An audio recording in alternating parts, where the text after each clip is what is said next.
Hello, hello, everybody. This is Wanayran Alvarez from Moving Cultures, Cultural Stopovers, Women of the World Talk and Act. Today, Saturday, 12th of June, 2021, with a very exciting guest. He is from Australia, but based in Bangkok. So we are neighbors, as we are both located in the same country. And his name is Rory Breaker-Morant. Welcome, Rory. How are you? Hello, I'm good, thank you, Annie. How are you doing? Very well, thanks. Yeah, all Happy things to considered. Happy to see you.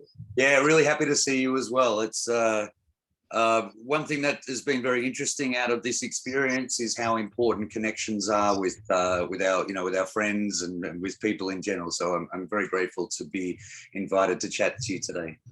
Thank you. Thank you for accepting our invitation to talk about your life, your experiences, and also what is the future going to be look like. And we'll talk about the next future tomorrow, because this is the way we are dealing at the moment with life. So who is Rory? You start with the really easy questions. That's so great. Okay, so as you said, yes, I'm from Australia. I grew up in Melbourne, in Victoria, in Australia. I was born in the 70s and grew up in the 80s. I think that it's interesting as we get older that these things do become relevant and apparent, you know, what was going on in the world and what were the social and cultural norms at a particular place at a particular time, things that are worthy of being acknowledged. And especially as we move through into a more global conversation, I think these things are very important. So yeah, I grew up in Melbourne. I have worked in all sorts of different areas. I did a Bachelor of Arts at university. I've been playing in bands for as long as I can remember. I've always had this relationship with the value of expression, you know, and the way that art can not only, excuse me, not only help us to express the things that might be going on inside, but also to help us to connect with each other. To me, that's the most important part of art, to be honest. So after moving to Sydney and working in Sydney for a few years from Melbourne, I met the lovely Thai lady who is now my wife. Yeah, after a couple of years in Sydney, we decided to move here to Thailand, which is how I find myself to be here today. I've spent a lot, as I said, I've spent a lot of time in different industries. I've worked in hospitality for a decade. I've worked in the corporate world for about a decade. And how I find myself to be now doing what I'm doing is interesting. I didn't deliberately choose to be working in the creative fields or to be working as an artist. It was very much about a need rather than a want. Being able to express myself creatively has allowed me to connect with so many people that there's elements of self-healing. There's elements of what kind of a contribution I can make to the world. You know, all artists have some talent, you know, and they're both born with and also worked on and honed. And I see having any of those abilities as a responsibility. It might be a gift, but we have a responsibility to do things with that. For example, to be able to talk about things in the human experience that people without those abilities might not be able to, you know. So I take that responsibility very, very seriously. And one of the great gifts of being able to do that in Bangkok is that the entire world comes to us. Like you're the first, you know, the fact that I know you is because we're in this amazing international community here in Bangkok. The fact that I've been able to work with people from all over the US, which is kind of like a whole bunch of countries in one country.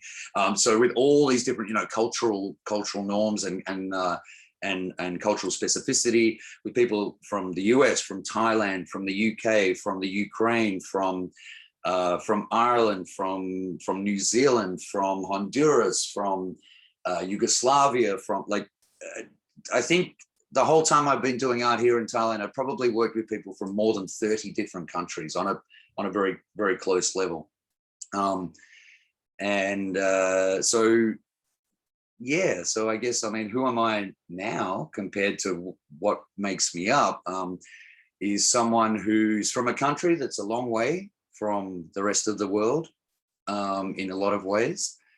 And I'm finding myself reveling in being able to hear the stories of what it means to have grown up in another place, and the way that people use language, and what's culturally specific and what's culturally important to them, and how when I learn about someone from another country, how much that enriches my not only my own perspective, but you know, my own life and my own humanity.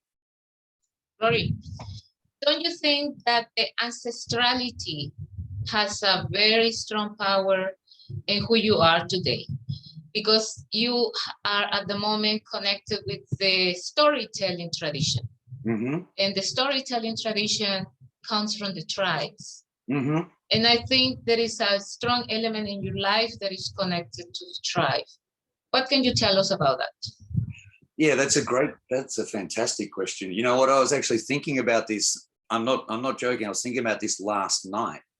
Coming back to Australia, you know, Australia is, as a country and a culture in terms of Australia today, is about 200 years old. Now, one of the things that as Australians we deal with is that the country is so much older than that, and the cultures in that country are so much older than that. But particularly when I grew up, I'm very happy to say that these things are changing dramatically, and the narratives and the dialogues and the stories coming from the Indigenous population, you know, these 60,000-year-old stories are now very, very, very much entering the entire cultural narrative, which I think is fantastic. But for me, that wasn't the case when I was at school, and even in the years, you know, immediately after I left, you know, high school, for example, and even university, that these narratives were there, but certainly not to the extent that they are today. So what I was thinking about last night is that for someone from my particular culture, we don't have these long tribal, historical, like, you know, in our cultural DNA stories that we can refer back to and find identity in, and find a collectiveness in, and find a community in. You know, our stories start less than 200 years ago. And in some ways that's liberating. Like, we don't have long grudges. Like, you know, there's a lot of countries, there's historical grudges that exist in certain cultures, you know. And so one of the good things is we don't have so much of that, which is really cool. But on the flip side, we don't have these innate cultural stories to go back to look at in terms of the future evolution of the culture. I'm not necessarily saying it's a good or a bad thing, but in terms of the storytelling tradition, our storytelling tradition is very, very young. It started with the experience of people, you know, trying to make Australia habitable and make it a place that we could live in. The relationships with the land, from that perspective, you know, from quite a European perspective in that respect, or in that aspect.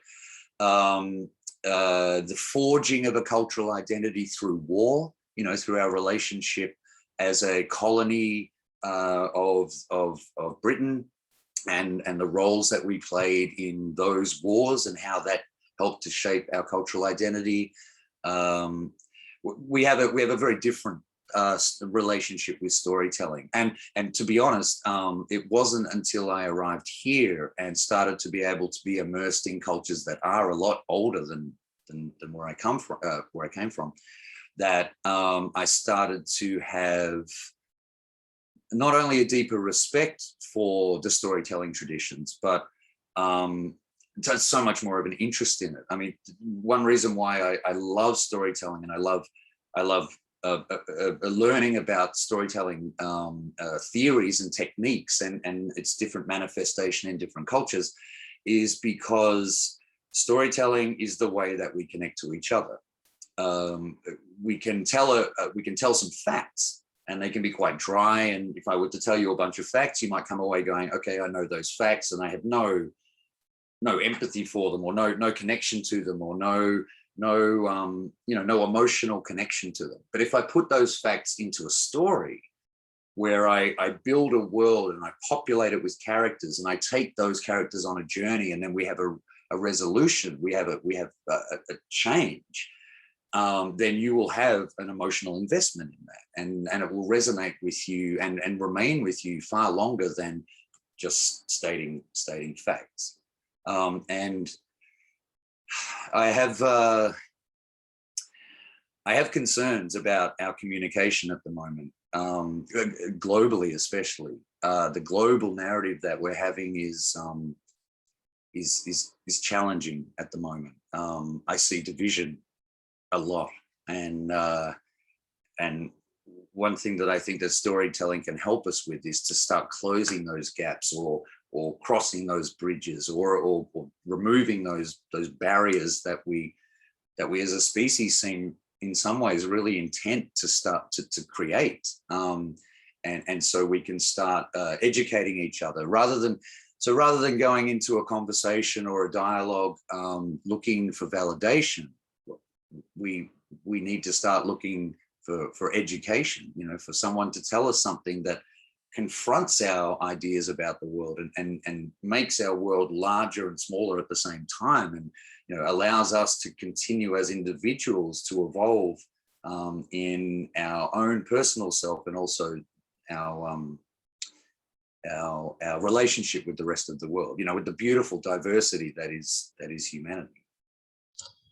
Don't you think that the collective memory is inserted in all of us, but there is an awakening moment, and I think that awakening time started for you in Thailand, because the device was there with you. Mm-hmm. So you were always attracted to the sounds, to the voice, and to the movement. Mm-hmm. Yeah, and sure, yeah.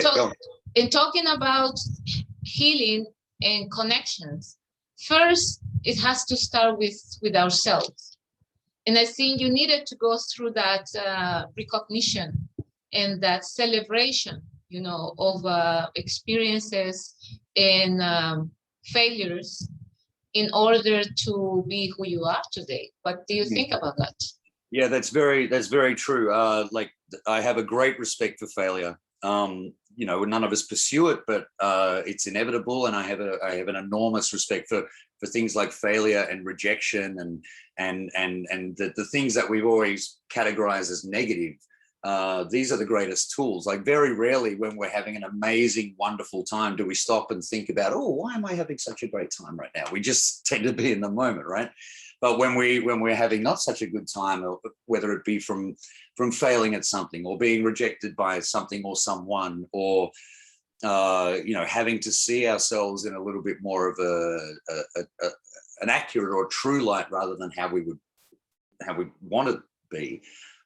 These are the moments that tell us the work that we still need to do, and they tell us about. I mean, one of the questions I love to ask myself, and I think it's such a powerful starting point for connection, is, why did I react in that way to that situation? What is it about my entire life up until this point that has made me have that reaction, whether it be to a statement or someone else's ideas, or whatever it might be. And for my personal journey, which started, I have to give a shout out to Bangkok Lyrical Lunacy. It's a very, very important community and movement here in Bangkok, and even beyond. And my journey really started there because I started there as a DJ for the event. So I was there every single event, and I was just seeing all these people come up and share vulnerability and use the craft of language to connect with people and this sort of stuff. And so I witnessed that there was a world there populated by people in which exploring and then expressing a very personal, very individual experience not only was cathartic for the individual, which obviously it is. I mean, art is some of the best medicine we've ever come up with, in my opinion. But if done right, if you respect the craft and spend some time to hone it, to make it as good as it can be, by being vulnerable and expressing your own individual experience, I guarantee there'll be someone in the crowd that says, oh, I felt that too. The best compliment or the best comment I've ever received from any performance I've ever done, any poem or anything I've ever done, was, thank you, I really needed to hear that today. And given that all of my creativity, especially my poems, are literally me talking to myself, working through, processing through things for myself, that someone else could feel, oh, yes, me too. Yes, I felt that. And yes, I needed to hear that story, that journey, that process of accepting a world and then moving through it to some sort of empowerment and resolution is the thing that keeps me doing what I do. Yeah, I think also the moment when your voice is oriented with a message, you know, like you say, it's true, you're talking to yourself, but there is a moment that message doesn't belong to you. And this is when I come back to this collective memory and this collective engagement, because we are all looking, like you mentioned at the beginning of the conversation, for connection. We like to hear people saying things that relate to us. And usually they are oriented into the fundamental values, you know, love, respect, family, community. Validation, context, tribe, community, yes. And I think it's very exciting, you know, and this is what I said, that you are very exciting, to see how the puzzle start to get into the right position. Do you have that feeling that the pieces are, and it always change, because the pattern will change, but you create one and then you complete it, and then you start a new one and you complete it. Don't you think that all these different stages in your life have been completely different puzzles? They have fulfilled their purpose and you're creating a new one. I think that the puzzle never quite solves itself. I think that's actually one of the cool things about being alive. You know, just when you think you got it all sorted, a life experience will come along and tell you that there is so much more out there that you are not aware of yet, and that could be enriching and that sort of thing. In terms of the collective consciousness, the collective experience, yeah, I mean, that's why I think that's why so much art is about emotion, because language can be a barrier, you know, cultural differences can be a barrier. Now, both those things can be overcome, but that they can be an initial barrier to connection and communication. Whereas when we talk about emotion, and you can talk about emotion non-verbally as well as verbally, but when we talk about emotion, every human that's ever lived has loved and probably hated and probably regret and probably felt shame and felt isolation and felt connection, and all these things that make up us being not only humans in the individual sense, but in the collective, in the community and the societal sense. And so yeah, I mean, like I said, I think that's why we work with emotion so much. That's why we talk about emotion so much. And emotion is experience. And that's why, again, with spoken word poetry, you can take someone through your own life experience. And by doing that, show them that both yours and theirs are simultaneously unique and uniform at the same time. as I said, we all have emotions. And so I think that that collective knowledge, that collective species level experience, relationships with parents, the family dynamics, the difference between family and friends, and the different kinds of love there is in there, and all of these different manifestations that we can connect with are just examples of how we're simultaneously very separate, but that's what actually makes us come together. By being able to share our unique experiences, our unique perspectives as men and women, as non-binary people, as trans people, as different races, as different ages and everything. If we're able to find a medium and a context whereby, like I said, where we enter a conversation not wanting to be validated, but wanting to be educated, and not losing face by having that happen, by not being validated in the context of your experience and my experience are both valid. And the more I know about you, in fact, the more I will learn about myself. And to me, that's the responsibility as artists that we have, like I mentioned before. Don't you think that the influence of mass media and the imaginary they're creating on what happiness is about is what is creating so much stress and so much disconnection with the people? Definitely one of the reasons. Yeah. I mean, I think another problem, definitely, and this has been going on for, there's a painting, and there's a pub in Melbourne, very famous pub that's, I think, maybe 120 years old now. And there's a painting in there of this woman named Chloe, and she's a very buxom. It's not even buxom. She's kind of chubby, to put it simply. But when that painting was painted, she was the epitome of beauty. The reason being that at that time, if you were affluent enough, you'd be able to eat enough and kind of get chubby. So we're seeing that the same, but in these different ways today, and we're getting saturated by it. And I mean, I feel a lot, especially for younger people who are, finding their identity and finding their value and finding their context in life, to be saturated with these ideas of this is the only way that you can be accepted. The other issue I see with it, and to be honest, I see this as a bigger one because conversation is so important to me. So many of these conversations that are not simple, that they don't take 5 minutes or 30 seconds or whatever.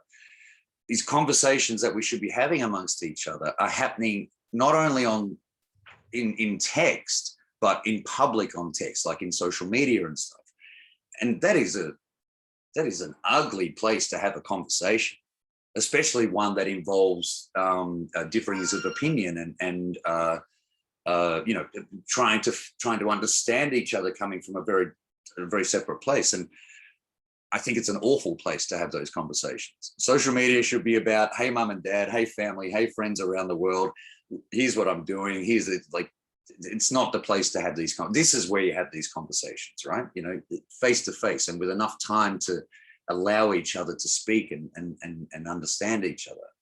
And again, that's another reason why I'm in love with performance art, because it is real. It is in the moment. It is right now with the people in the room, in the stadium, in the stage, whatever.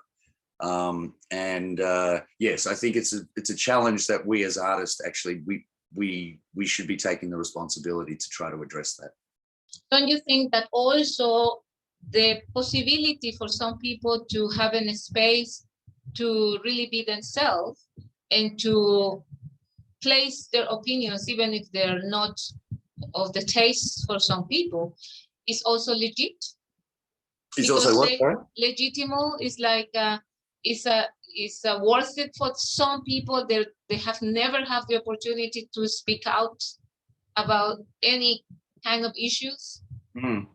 I think it really is. Yeah, like I'm not a huge fan of the phrase safe space because I've seen it used in a not so safe ways, or in very exclusionary ways, maybe is a better way to put it. But yes, I 100% support that. In fact, I've come to realize after I've had a process recently of sort of listing all the works that I've done and sort of analyzing them and putting them for these reasons. And I've come to realize that is the most important thing to me in my creativity is inclusion, is formulating or creating a space where, whether you're an artist or not, like, so the living canvas that I did at Indus with your event there, right? So yeah, exactly. So and so it was such a that was a wonderful experience because there was parents and kids, there was people my age and young, every sort of part of society there. And I look at the photos and the joy on people's faces as they're painting on me is like, that's why I do it.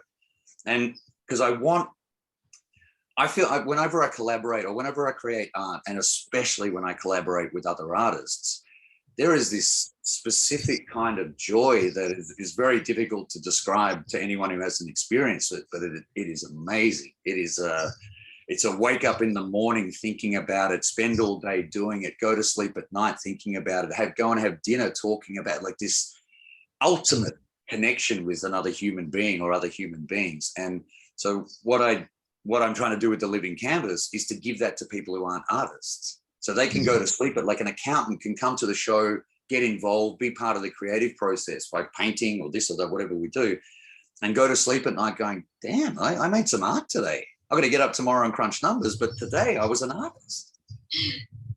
I'm going to put a lot of emphasis on the tribe, because like we were discussing at the beginning, the tribe can be an original or indigenous group, or the tribe can be created.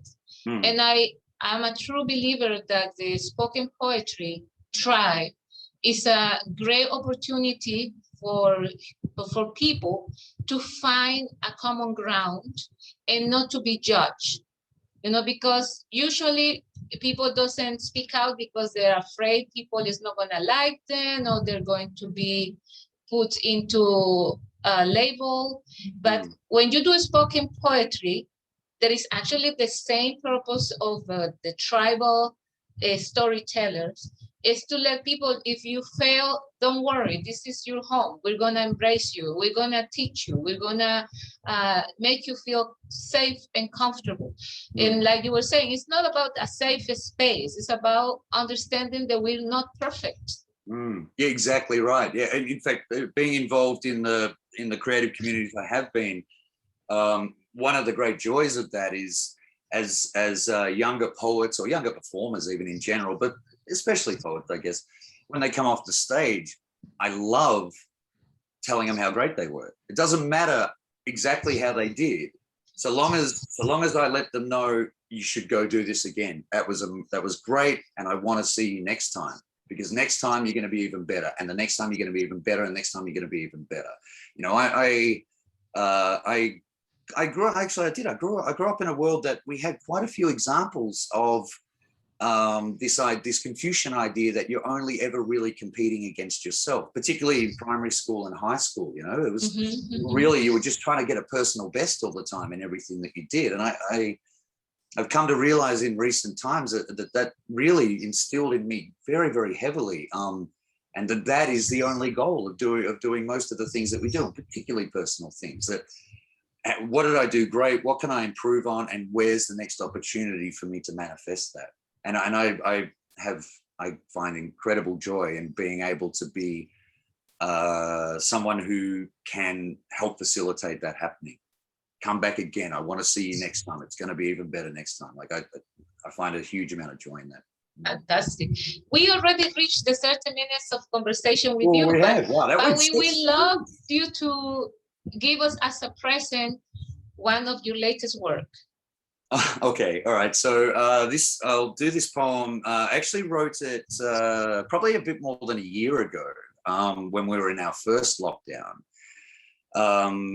As I said, like, all of my poetry is about me talking to myself, and the work that I do on it is when I look at what I've written or what I've created, it's like, okay, is all this accessible enough to somebody else? Because I want people to come away saying, it's not just me. It's not just me that feels bad about it. So this poem is called bad, sad, mad. And it's not necessarily happy, but I do hope that it makes people feel that it's okay to not be okay. I think it's important. So shall I go ahead? Okay. Before I finish, I want to thank you again, Wendy, for inviting me. And it's just wonderful to see your smiling face. And yeah, kokumaka. Okay, so this is Bad Sad Man.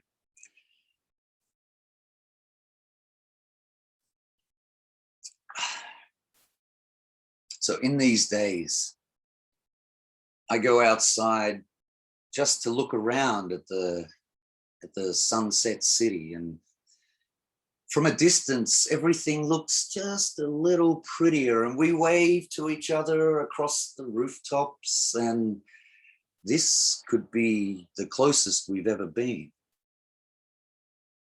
And I can't see your shattered dreams. No, I can't see your shattered dreams, but I can see the broken scenes and what's now left lying in between. In trying times, we're inclined to regress and invite in coping mechanisms like comfort food, never leaving. No, they're never leaving, but always leaving a mess. And I see the sands shift on the changing tides. The Ides of March are now revived, and it's time to replace our sense of entitlement with some steps towards social enlightenment. You see, it's the rocks at the bottom of that deep barrel that bring the shock of the forgotten demons you still need to battle. And those demons you thought already defeated, now they return too, to scream your secrets. And they're like old enemies revisiting regrets I've neglected to respect. Or are these just the sick tricks of my mind? Are these just the sick tricks of my mind?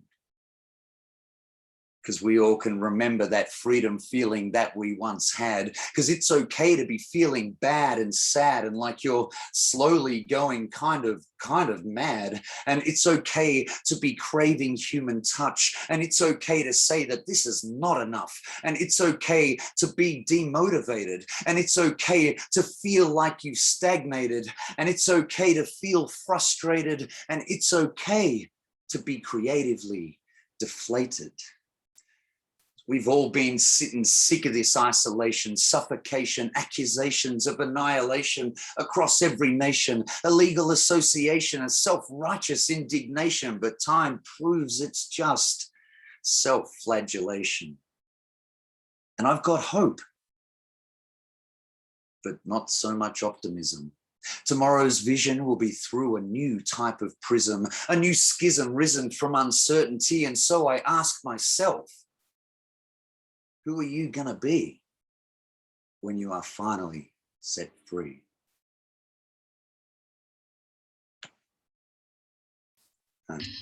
Very powerful message, Rory.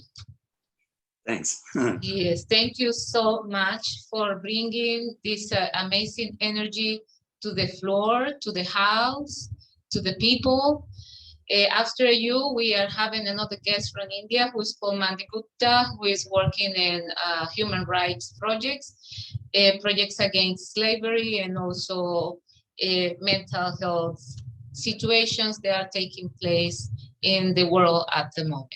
Nice. Rory, will you please give us your message for the day? Because we have to remember that we have to live a life a day. We don't know if tomorrow we're going to be there. So can you tell us what can make us a little bit stronger, or what can make us a little bit more acceptable in our own eyes? Okay, that's a big one. I wish you had asked me that before. I would have prepared. All right, so no, what I think is our differences, our uniqueness, the things that we've been almost indoctrinated to believe separate us and divide us are the greatest gifts.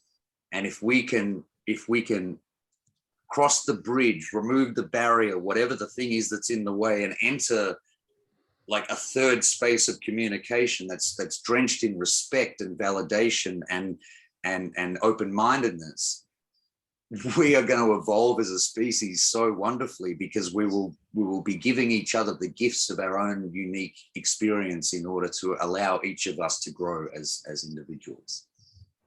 Thank you, Rory. Once again, this is Wanayran Alvarez Moving Cultures, promoting unity and diversity. And we celebrate the contribution of our guests from Australia, Thailand, Rory Breaker-Morant. Blessings, blessings, blessings. Bye-bye, Rory. Bye-bye, Dop.